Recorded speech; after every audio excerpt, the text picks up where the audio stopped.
Idea of religion in ancient in ancient Greece, it was really interesting because if we have to compare the ancient Greece with the ancient Roman society, we have to consider that in the ancient Greek society there was specifically an idea of independence of society really important. In fact, the main difference between ancient Greek and ancient Romans, in particular in the idea of empire, is that during the ancient Greek society, the idea of religion it was the same between the different type of political organizations. In this sense, we know that, for example, the ancient Greek society, the political organizations were the federal states, but at the same time also the city states. In particular, in any case, the main idea of structure of political organization it was the city state, therefore a political organization founded on the independence. This is really interesting because the idea of empire in ancient Greek society it wasn't in relation with the idea of it was in relation with the idea of independence. Therefore, we cannot we cannot sustain the idea of empire in ancient Greek society as a specific type of expansion of the empire, or in the sense of the city-state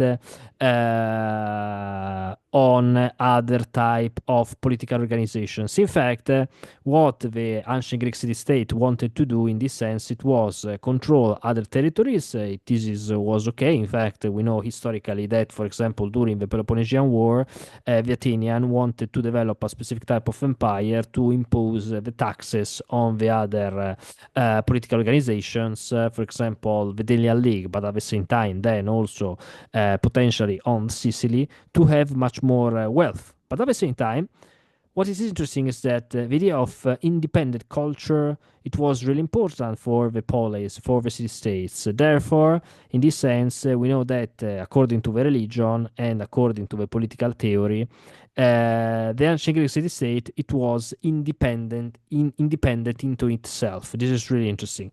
On the other hand, the idea of ancient Roman Empire it was a little bit different. In fact, the Roman Empire developed a specific type of empire founded on the expansion. Therefore, if the ancient Greek city-state developed a specific type of expansion, but they didn't develop a specific type of inclusivism, and these had an impact on also the idea of religion, because the ancient Greek city-states maintained very close society relation with the fact that their religion, it was their religion and nothing else.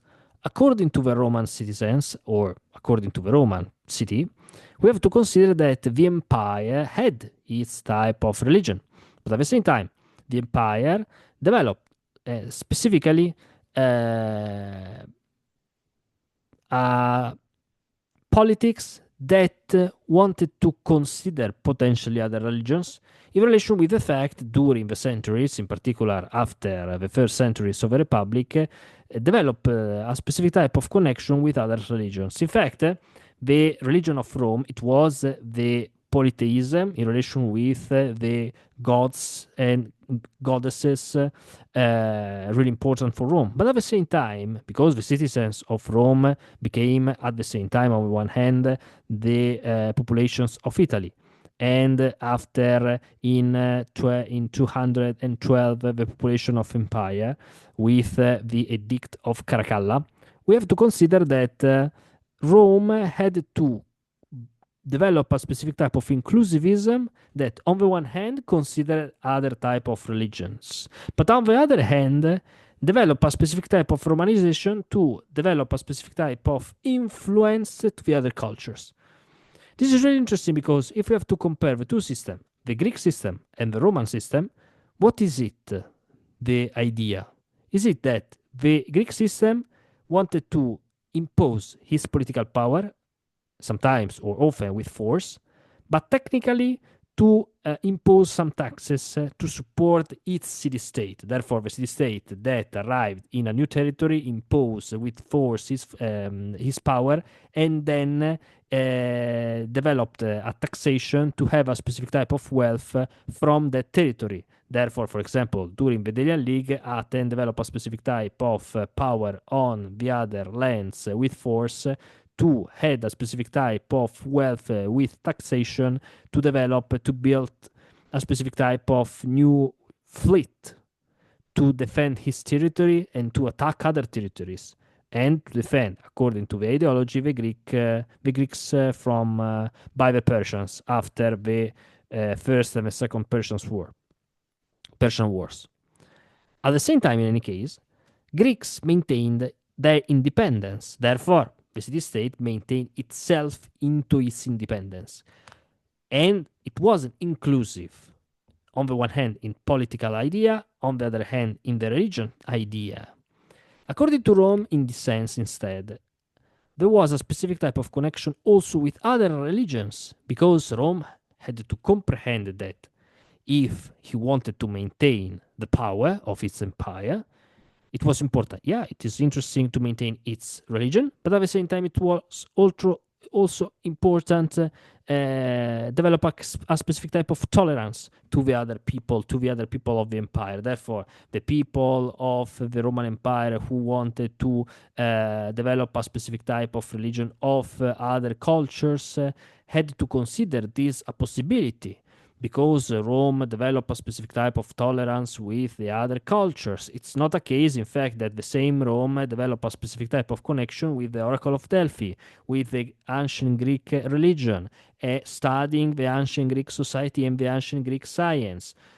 Sometimes the important Roman people of the elite of Rome went to the Oracle of Delphi to ask some questions, to speak about the destiny of Rome when there were some wars. This is really interesting. On the other hand, instead, Greeks didn't develop this type of expansion in relation with inclusivism and a connection and conciliation between inclusivism and expansion. Instead, Rome did this. Technically, Rome tried to rethink the other thought into its system to connect the idea and the costumes of its system to the other structures of a system that had developed a specific type of thought. Technically, it's not the case that Rome took particularly from Greece, because the main science of that age, it was born by Greece. In fact, Alexander the Great, with his expansions from Pella in Macedon to the river Indo in India, arrived to export the idea of Greek mythology, Greek science, Greek philosophy, Greek literature, indirectly, because a lot of intellectuals followed him during his campaigns. And then arrived the kingdoms of Alexander the Great, of that empire that it was fallen after the death of Alexander the Great in 323 BC. And when Rome arrived in these territories, in the kingdom of Syria, in the kingdom of Macedon, in the kingdom of Egypt, arrived to think that this culture differently, because each kingdom and each kings and different kings of these kingdoms derived a specific type of culture relation with the kingdoms that they commanded. But at the same time, what is really interesting is that when Rome arrived, understood that there was a specific type of conciliation between different type of cultures, and the Greek science, the Greek philosophy arrived into other territories that indirectly and directly Alexander the Great had exported.